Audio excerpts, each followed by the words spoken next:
дар доираи таҷлили чорабиниҳои ҷашни арҷманди наврӯз дар баробари баргузории ҳар гуна маҳфилҳои фарҳангиву маърифатӣ инчунин маъракаи ниҳолшинонӣ дар шаҳри Хоруғ доир гардид.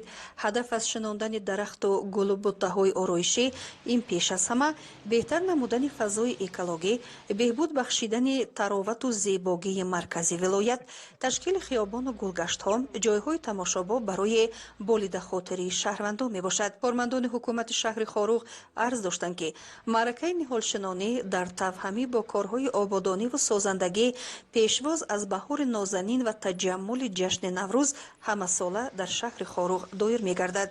имсол бошад дар ҳамбастагӣ бо ҷашни 30-юмин солгарди истиқлолияти ҷумҳурии Тоҷикистон маъракаи ниҳолшинонӣ васеътар ба нақша гирифта шуда ба он сокинони тамоми маҳаллаҳои маркази вилоят ҷалб гардиданд.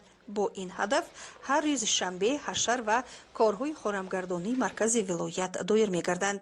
ба муносибати 30-солагии истиқлолияти давлатии ҷумҳурии Тоҷикистон дар шаҳри Хоруғ бо иштироки раиси шаҳри Хоруғ аксияи қабулдоркунӣ гузаронида шудааст ки имрӯз дар ҳудуди шаҳри Хоруғ зиёда аз 300 бех дарахтони ороишӣ ки аз шаҳри Душанбе интиқол доданд шинонда шуд.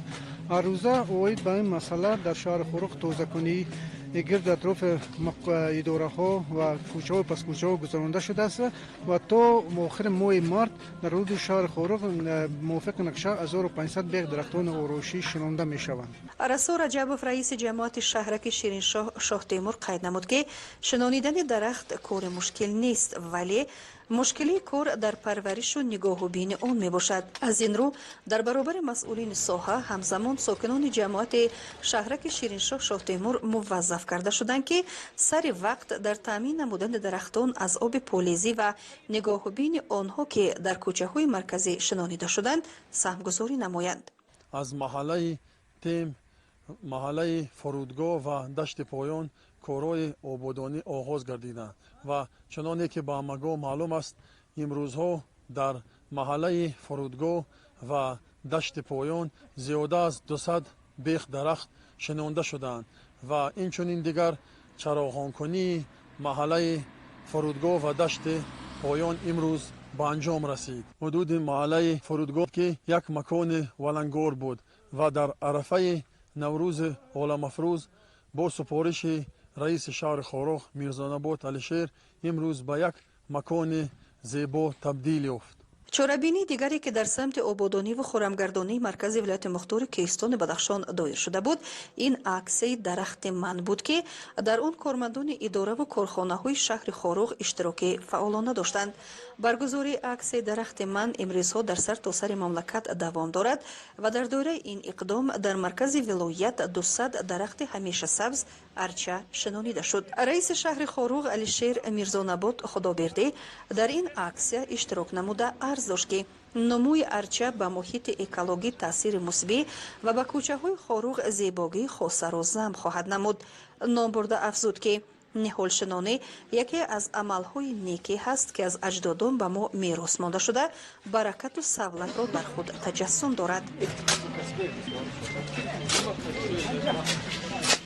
раиси шаҳри Хоруғ қайд дошт ки шинонидани 200 бех арча дар доираи аксияи дарахти ман ки дастаҷамъона сурат гирифт баёния аз табиатдӯстӣ, зебопарастии сокинон буда мавзеъҳои хуби сайру сайёҳатро ба бор хоҳад овард. масъулини аксияи дарахти ман иброз намуданд ки дар Тоҷикистон 4 намуди арча нумӯ мекунад. дарахти арча рӯшноидӯст буда ва шароити хушкиву хунукӣ басо тобовар мебошад. мо ин 200 ниҳолро аз шаҳри Душанбе инҷо равона намудем ва имрӯз ба инҷо омада дар инҷо бо халқи бо мардуми Хоруғ бо ҳукумати Хоруғ дар якҷоягӣ ин ниҳолҳоро шинонда истодаем ва боиси ифтихор аст ва он моро шод мегардонад ки имрӯз халқ бисёр ҳам фаъолона иштирок карда истодаанд дар чунин ҷамъомади ниҳолшинонӣ ва аксияи мазкурро мо аксияи дарахти ман номгузорӣ кардаем, чунки аллакай мо дар шаҳри Душанбе 2188 ниҳол тақсим намуда ва худамон шинонда будем ва пас аз ин рафта ба Ҳисор 515 дарахти